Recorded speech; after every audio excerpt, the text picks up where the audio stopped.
Hello, accommodation department. How can I help you? Do you look after accommodation for international students? Yes, we look after accommodation for all the students. Good. I hope you can help me then. I've only just been accepted onto a postgraduate course, and I want to know if there is any accommodation available from this September. I know it's very short notice. Yes, it is rather late, but I'm sure we'll be able to find you something. First of all, can you give me your name and student number so that I can find you on the system? Sure. My name is Maria Teresa Gonzalez. Maria Teresa Gonzalez. How do you spell that? Gonzalez. Thank you. Got it. And your student number, please? SHU 300715PG. SHU 300715PG. Ah, here you are. Department of Modern Languages. Yes, that's me.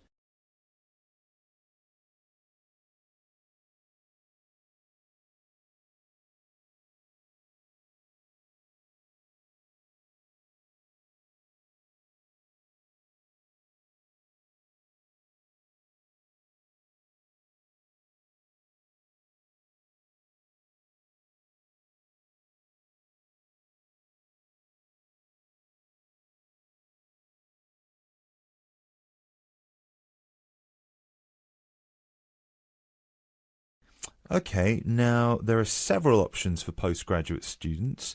Firstly, there is the Trigon. This is a new block near to the station and not far from the main campus. Accommodation is what we call cluster accommodation. What does that mean?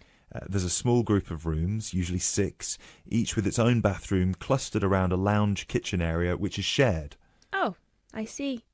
That sounds good. They are very popular. The price for these is £99 per week, and we do have some availability left. However, for postgraduate students, there are other options. And what are they? There's another apartment block called The Cube, located near the west gate of the campus. Accommodation there is in 1 or 2 bedroom self-contained flats.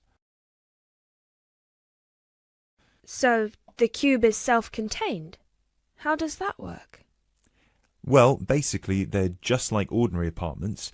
Each apartment has 1 or 2 study bedrooms with ensuite bathroom, a lounge and a kitchen. And what is the price of those?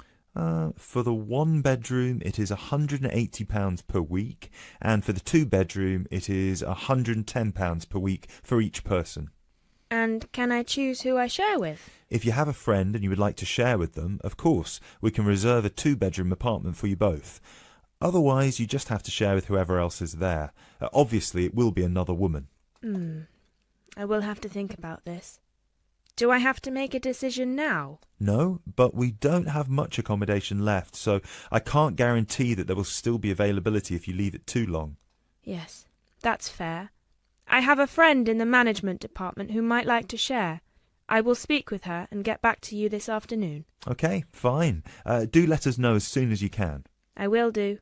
Thanks for all your help. My pleasure. Bye. Bye.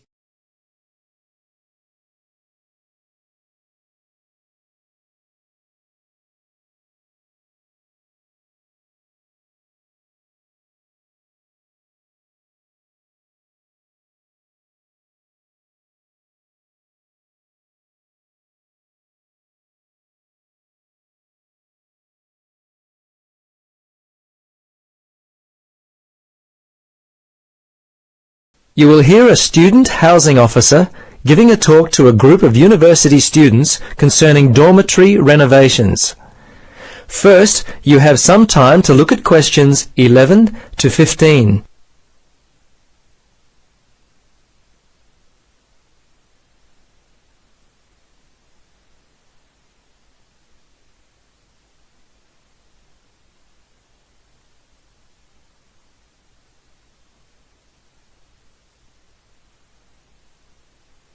Now, listen carefully and answer questions 11 to 15. After months of discussion and planning, we are very pleased to announce that the renovations will be made to the west wing of the university dormitories. Now, with this good news comes some bad, as there will be some disruptions to your living environment. But we think once you hear our plans, you're going to be very happy with what we will be doing. Firstly, if you'll just take a moment to look at the plans we gave you as you came in. Firstly, on the eastern side of the wing, you'll notice that there will be a change in the existing front entrance. It will be removed to another location on the opposite side of the wing. I'm sure that a lot of you will be glad for that, as our present configuration didn't allow for enough lighting. With the renovations will also come the removal of the existing staircase, but not the column beside it. Now, as we move west, we come to the location of the new security entrance. As with the old one, there will still be a need for some new lighting, so we're planning to install a number of overhead lights, which will make entering and exiting safer for you all. It'll be at this new security entrance that the new wall will be built to a 2-story height. This gives you an idea of the size of the construction. Overall, the width will be around 6 meters, with the overall length being around 10, which I'm sure many of you are going to really enjoy. More room for all of you living in the West Wing. Are there any questions? Before you listen to the rest of the talk, you have some time to look at questions 16 to 20.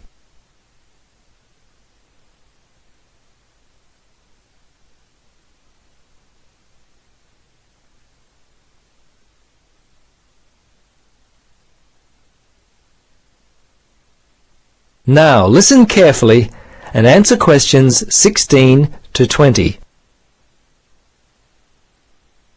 Now, as I mentioned, there will be some issues we will have to overcome regarding the renovations.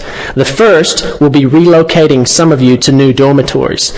30 students will be moving for a total of 6 weeks. Now, of those who will be moving, you will be distributed to 3 other temporary locations, the north, south, and east dorm wings. 10 students will be relocated to each wing. This means that some of you are going to need to get packing. Don't worry about your new location. We're doing all we can to make your new temporary dorms as comfortable as possible. In fact, as I speak, we're making steps to ensure that you have study desks, lamps, and computer facilities, and all of the other facilities you require to successfully continue on with your studies. We're even repainting several of the rooms in the preparation for your arrival. The changes to your dorms will be starting within a week. If you have any problems, don't hesitate to contact my office. Now, I'm sure some of you have questions. I'm happy to answer them now.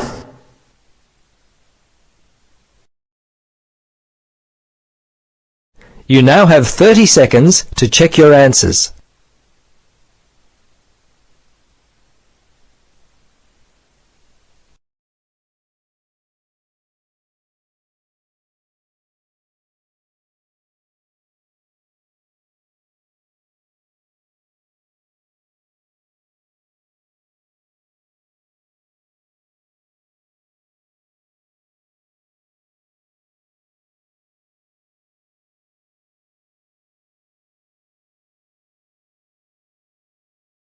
You will hear a discussion between 2 students and their tutor.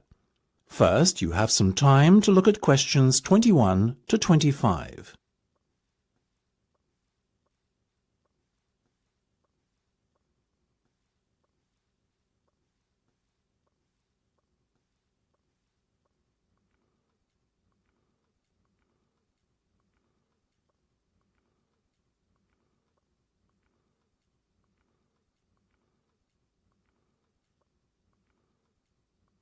Now listen carefully and answer questions 21 to 25. Okay, guys. First off, well done. That was a very good presentation yesterday. Now I'm just going to ask you questions about it before I give you my feedback. That okay? Sure. Of course. Right.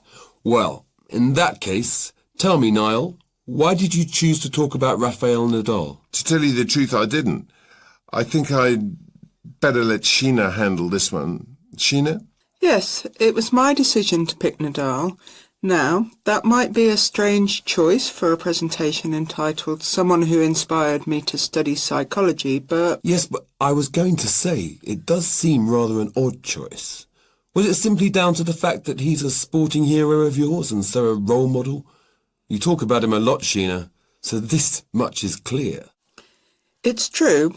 Nadal is someone I look up to, but my reasons for choosing him were totally professional. You see, I doubt perhaps in the history of tennis that there was ever a better match player than him, and that got me thinking, what is the secret to his success? How does he control his nerves so splendidly? The more we started to look into his background, the more I realised Sheena was right. Nadal was a perfect candidate for this study. He is, on so many levels, a very well-balanced character, and it was fascinating to gain an insight into the mind of this great champion over the last few weeks. I'll admit that I was at first somewhat unsure about whether or not I should back Sheena on this one, but it didn't take long for our research to put us at ease.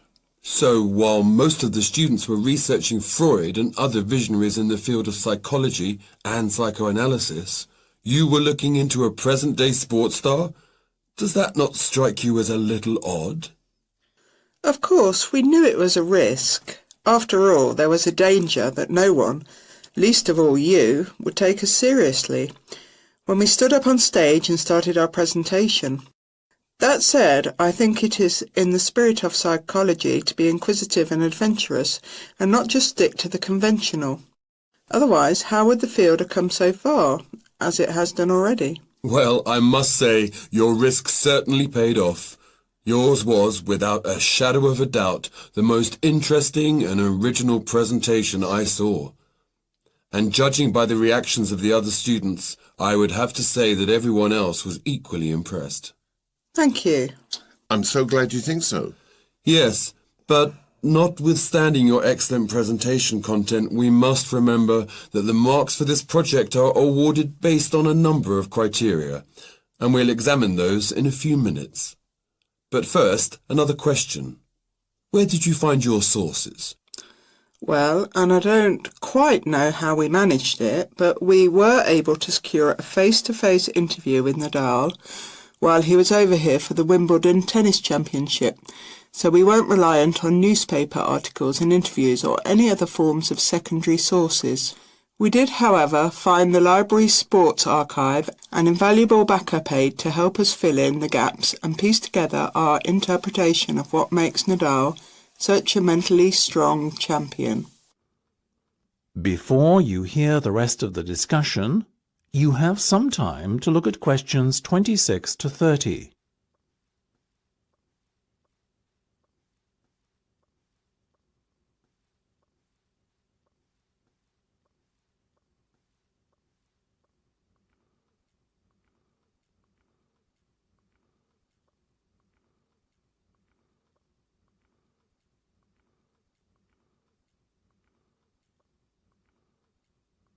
Now listen and answer questions 26 to 30.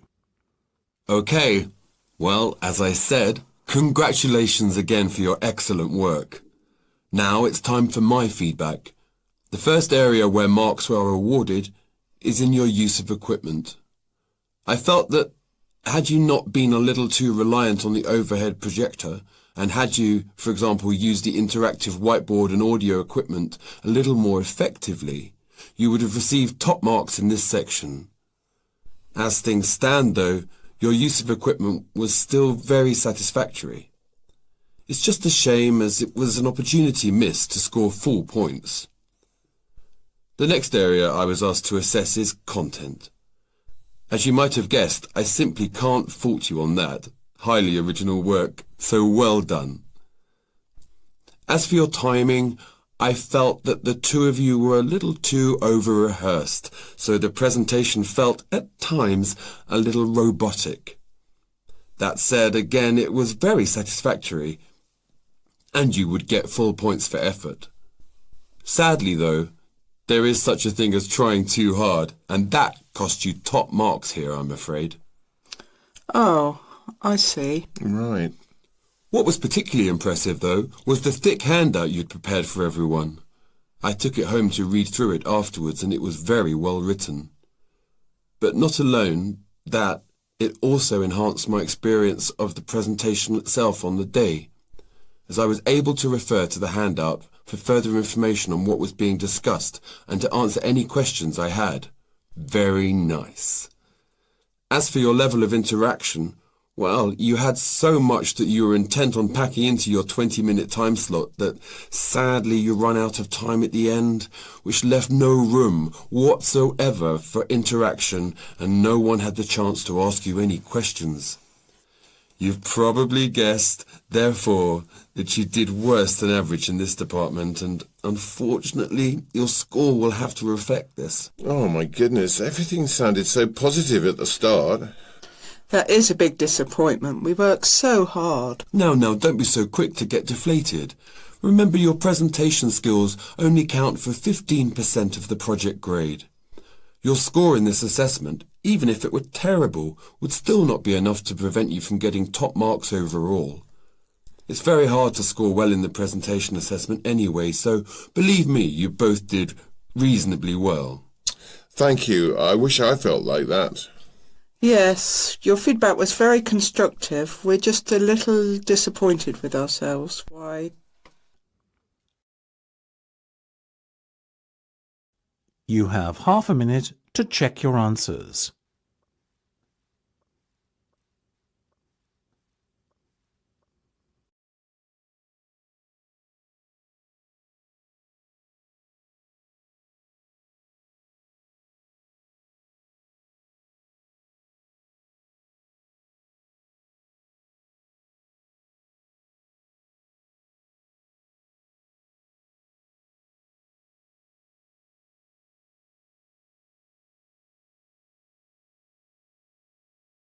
You will hear a woman talking about retail psychology.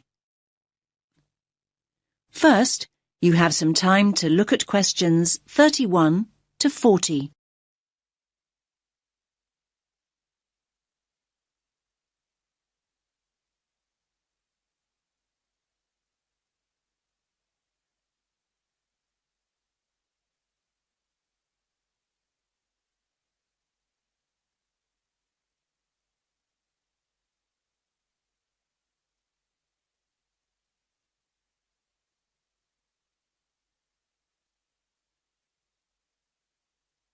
Listen carefully to the talk and answer questions 31 to 40. Hello everyone. Let's get started on the final lecture in our module on retail psychology. Today we're going to focus on supermarket layouts and how retailers display their products to encourage us as customers to spend as much of our money as possible. It's an interesting topic. Now, most of us don't actually realize that the layout is deliberately designed to make us part with our money.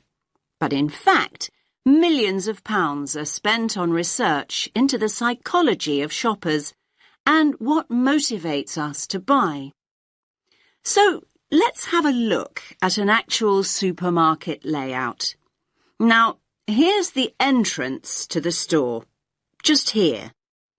This area immediately around the entrance is what retailers refer to as the decompression zone or the dead zone. This is where the customers recover from the environment outside. And by that I mean this is where they adjust. For example, the place where they might put their keys in their pockets or take off their sunglasses, these kinds of things. So, what do you notice about this area? It's very empty, isn't it? Yes, it's pretty much clear of stock altogether. This area is not designed or used to sell us anything. Basically, the supermarkets never put any merchandise here because they know that no one's ready to buy yet. However, the retailers want their customers to feel comfortable. If they're in a relaxed state of mind, they're much more likely to stay longer and spend money. Now, let's look back at the entrance again. Now, it's interesting, but we know that 3/4 of us look right, not left, when we go into a supermarket. So, 75% of people. This gives the supermarkets a great opportunity to hit us with promotions and offers. So, near the front door, you might also find what we call the dwell zone. The dwell zone is the area on the right-hand side by the front door where you are encouraged to relax and browse. You will usually find newspapers and flowers here to help you do exactly that. Moving on from the dwell zone, we come to the power aisle. Basically, it's the main route customers return to after venturing into nearby aisles. And so this is the area of the supermarket where the strongest offers are displayed. So you might see a sign that reads barbecue time, and you'll see all the items you could possibly need for a barbecue. The charcoal, the sauces, the skewers and the drinks, everything you need, all in one place. Were you planning a barbecue before you went shopping? Do you even have a garden? Yes, the power aisle has a very powerful effect on sales, even though most of us don't even realize we are being sold to here.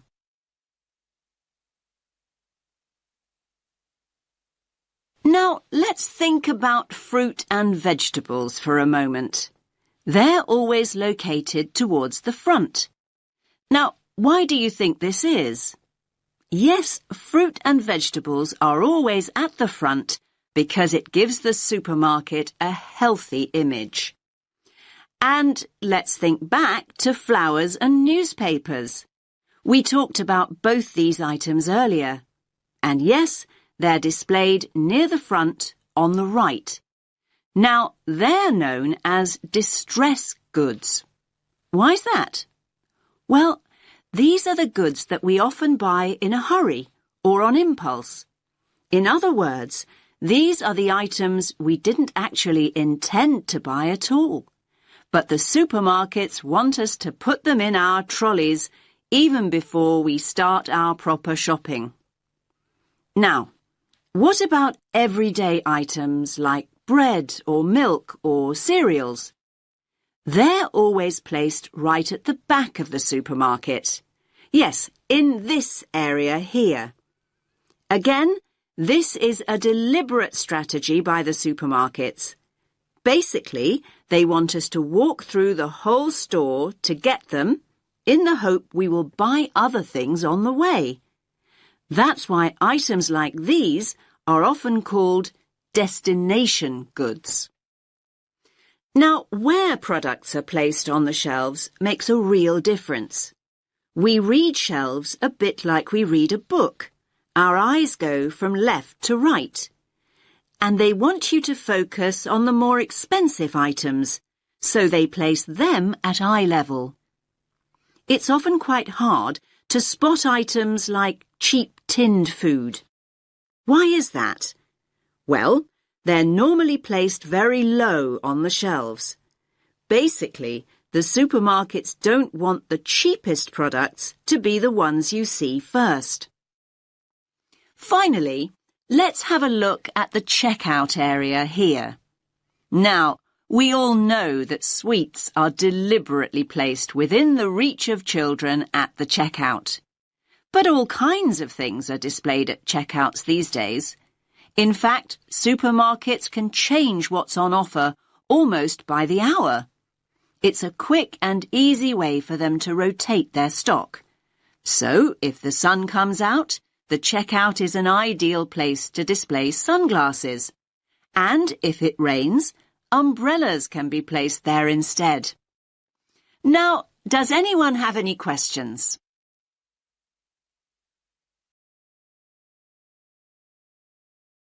You now have half a minute to check your answers.